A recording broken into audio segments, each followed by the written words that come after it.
"Chief, are you deaf, or just admiring the grain of the mahogany?" The voice, sharp and condescending, sliced through the hushed tension of the Pentagon briefing room. Brigadier General Marcus Sterling stood with his arms crossed, his uniform so crisp it looked like it could cut glass. His gaze was fixed on the man standing quietly before the presentation screen, a man who seemed entirely out of place. Chief Petty Officer Cade Callahan didn't flinch. He simply blinked once, his eyes the color of a stormy sea, and adjusted a file on the lectern. He was perhaps a decade older than anyone else in the room besides the general. His face a roadmap of sun and wind and worry. His utility uniform, while clean, was faded at the seams and softened with 1,000 washings. It hung on his frame, not with the rigid perfection of Sterling's, but with the comfortable familiarity of a second skin. Beside the gleaming shoes and pressed trousers of the other officers, he looked like a relic from a forgotten war, a humble parish priest who had wandered into the Vatican. The room itself was a sterile theater of power, all polished wood, muted lighting, and the faint hum of climate control. Flags stood like silent, decorated sentinels in the corners. It was a place for theories and strategies, for PowerPoints and projections, not for men who carried the dust of far-off places in the very lines of their skin. General Sterling let out an impatient sigh, a sound designed for maximum public effect. "We are on a schedule, Chief. This is the Joint Chiefs Special Projects Briefing, not a VFW hall meeting. Your little gadget is one of a dozen items on the agenda, so if you could possibly begin before the heat death of the universe, we'd all be grateful." Several junior officers shifted uncomfortably, their eyes darting from the general's sneering face to the chief's impassive one. Callahan, or Cal, as his file read, simply nodded. He didn't look angry or intimidated. He looked patient. It was a patience that was unnerving, the kind a mountain has with the wind. He tapped the screen, bringing up the first slide. It wasn't a sleek graphic, but a simple, grainy photo of a piece of equipment that looked brutally functional, all matte black metal and exposed wiring. "This," Cal began, his voice low and steady, a gravelly baritone that seemed to absorb the room's anxious energy, "is the Echopraxia 7 deployment module. It's designed for solo acoustic signature masking during covert infiltration." He spoke with an economy of words, each one chosen for function, not flair. He was a builder explaining a tool, not a salesman pitching a product, and the distinction was lost on no one, least of all the general who thrived on salesmanship. Sterling scoffed, a small, ugly sound. "Acoustic signature masking? Chief, we have stealth drones that are quieter than a priest's prayer. We have satellite cloaking. We are in the business of systemic, network-centric warfare. You're presenting us with a glorified noise canceller. Forgive me if I'm not impressed." He gestured dismissively at the screen. "This is old-school thinking. It's a solution for a problem that we've already solved a dozen times over with superior technology. It's a relic, just like the lone wolf operator mentality it's designed for. We don't send one man in anymore. We send a system. We send overwhelming, data-driven force." Cal didn't argue. He just moved to the next slide, which showed a complex schematic. "With respect, sir," Cal said, his tone perfectly even, "a system can be hacked. A network can be jammed. Overwhelming force announces its presence. This is for the moments when none of that is an option, when the mission requires a ghost." The general's eyes narrowed. He was a man who saw disagreement not as a point of discussion but as a personal affront. He noticed, for the first time, a small, almost invisible stain on the cuff of Cal's sleeve. "Is that coffee, Chief?" Sterling asked, his voice dripping with mock concern. "Or did you get some grease on yourself while tinkering with your little ghost box? One must maintain standards even if one's work is rudimentary." Across the table, Major Hayes of the Army's Asymmetric Warfare Group watched the exchange with a growing sense of unease. He was a young officer, but he'd spent enough time in the field to know the difference between parade ground polish and genuine steel. General Sterling was the former, all gleaming brass and loud pronouncements. Chief Callahan was something else entirely. Hayes ignored the worn uniform and the tired eyes. He saw the thing Sterling, in his insulated world of strategy sessions and political maneuvering, was blind to. He saw the man's posture. Cal wasn't standing at attention, but he wasn't relaxed either. He was poised, his weight perfectly centered, a subtle readiness that spoke of thousands of hours of instinctual conditioning. It was the stillness of a predator, not the slouch of a subordinate. Hayes watched Cal's hands as he gestured towards the screen. They were scarred and calloused. A working man's hands, but they moved with an impossible, fluid economy. There was no wasted motion, no nervous fidgeting. Then Hayes saw it, a detail so small it was almost invisible. As Cal reached to tap the screen again, his sleeve rode up by a fraction of an inch, revealing the edge of a tattoo on his forearm. It was a trident, but it was different. Darker, more stylized, and entwined with something else. A shape Hayes couldn't quite make out. Something skeletal and spectral. It wasn't a standard-issue seal tattoo, it was something else. Something private. Something earned in a place that didn't issue certificates. Sterling, oblivious, continued his attack, shifting from professional disdain to personal insult. I see from your file, Chief, that you're a single father. Commendable, of course, but it does raise questions about focus. A man's mind can't be in two places at once. It can't be on high-stakes project development and parent-teacher conferences. The jab was low and cruel, designed to unbalance him, to force an emotional reaction that Sterling could then label as unprofessional. But Cal's expression didn't change. The only sign of any impact was a fractional tightening of the muscles around his jaw. He let the insult hang in the air for a moment, letting its ugliness be felt by everyone in the room. Then he simply said, "My focus has never been an issue, sir." The quiet dignity of the response was more powerful than any angry retort could have been. It was a steel door slamming shut. Hayes felt a cold knot form in his stomach. The general was a man walking into a minefield, convinced it was a rose garden because he couldn't see the mines. He was mocking the very qualities in this man, his stillness, his economy, his unbelievable control, that should have been setting off every alarm bell in his head. This wasn't just a chief petty officer. This was someone who had survived things Sterling couldn't even imagine. Major Hayes leaned forward slightly, his eyes locked on the unassuming chief. The name, Callahan, stirred a memory, a whisper from a classified briefing years ago. It was about a mission deep in the Hindu Kush, a recovery operation that had gone catastrophically wrong. The official report was heavily redacted, but the scuttlebutt in the special operations community spoke of a lone operator who had held off an overwhelming enemy force for 36 hours, protecting a fallen comrade until extraction could arrive. The operator's name was never mentioned in the official channels, only a call sign, Caliban, a ghost, a legend whispered about in hushed tones. Hayes looked again at the quiet man enduring the general's tirade. He saw the slight limp Cal tried to hide when he shifted his weight. He saw the network of fine white scars around his knuckles. And then he saw the definitive marker.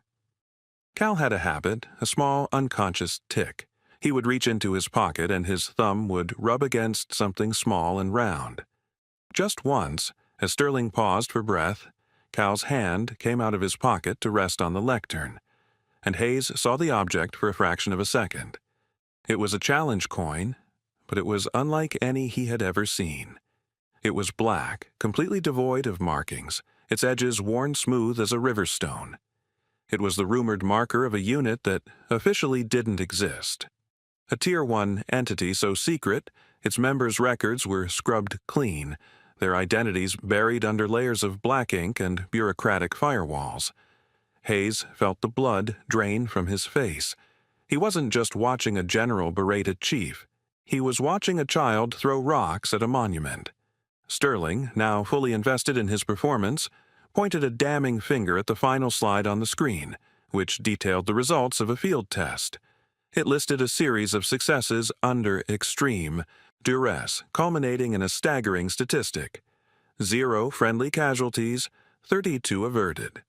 The general laughed out loud, a harsh, braying sound that echoed in the silent room. Averted casualties? Chief, this is a document for the Joint Chiefs, not a Hollywood script. 32 averted casualties.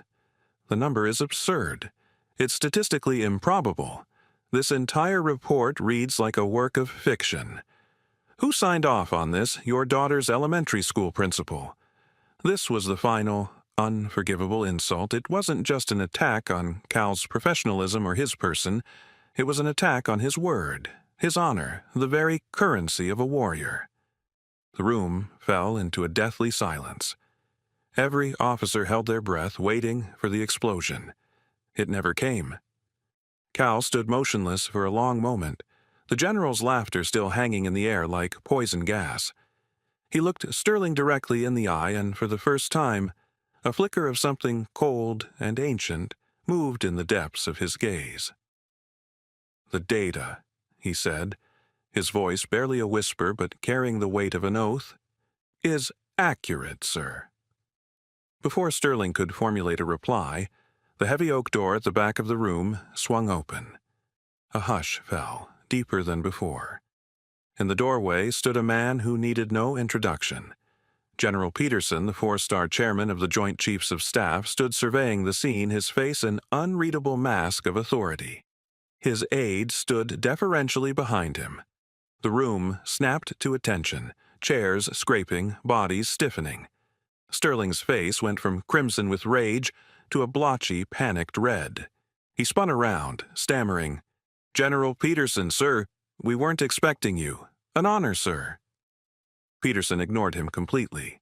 His eyes, sharp and intelligent, swept the room and landed on Cal.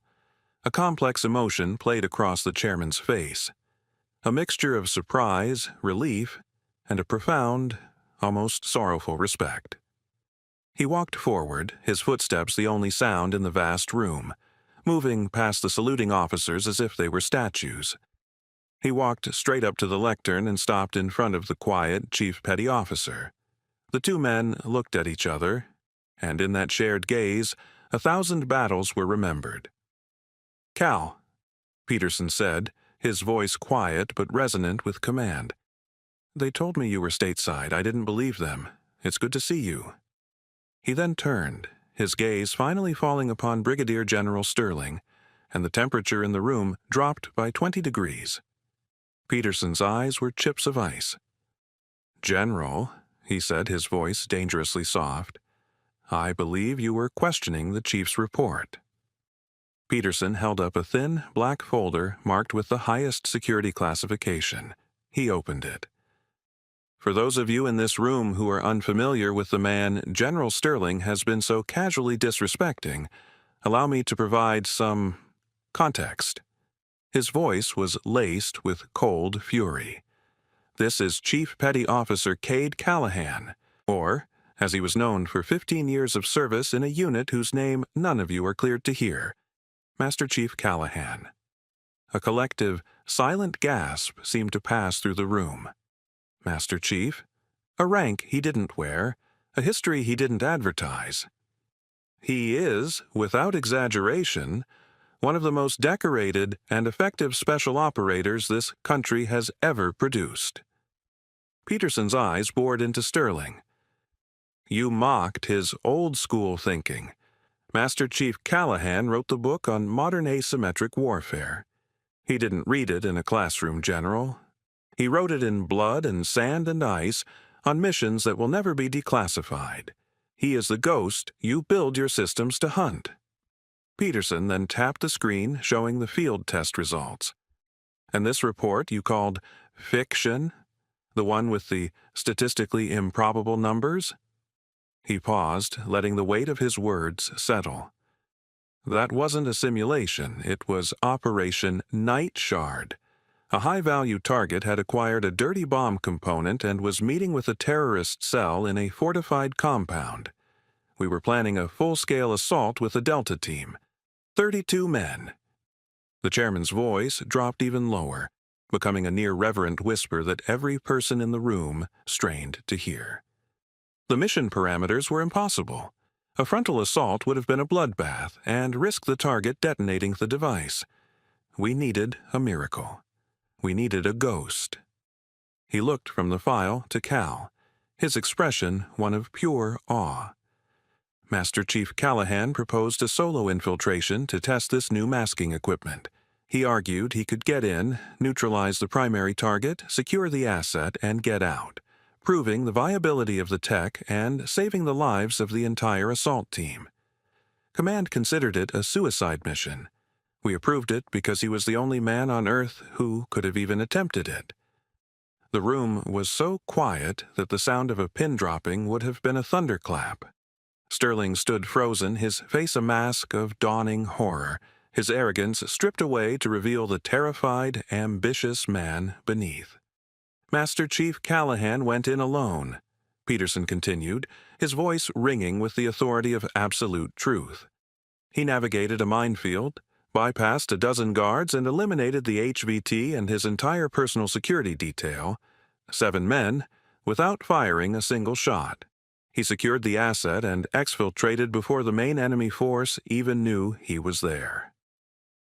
The 32 averted casualties you found so amusing, General, was the entire Delta Force team that was waiting on the perimeter. His report isn't fiction. It is the after-action report for one of the most successful and flawlessly executed operations in the history of U.S. Special Operations. He was the field test. Peterson closed the folder with a soft, final snap. The man you have spent the last 20 minutes belittling has saved more American lives than you have commanded soldiers. Show some damn respect. In the profound, ringing silence that followed, General Peterson turned back to face Cal. He didn't offer a handshake or a pat on the back. Such gestures were inadequate.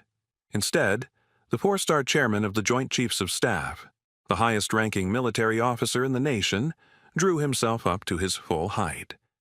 He raised his hand to his brow in the sharpest, most respectful salute Sterling had ever witnessed. It wasn't a salute from a superior to a subordinate.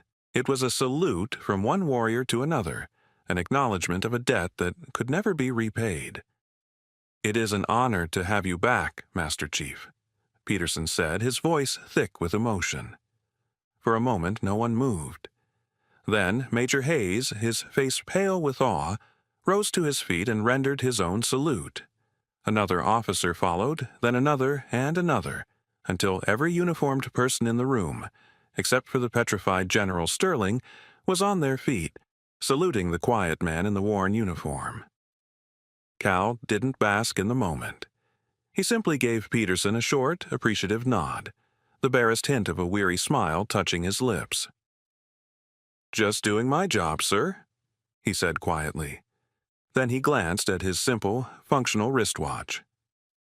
"If that's all, General, I need to be excused. I have a parent-teacher conference at 1500. My daughter, Sarah, she's getting an award for her science project on tectonic plates." The simple, domestic detail was more stunning than any medal could have been.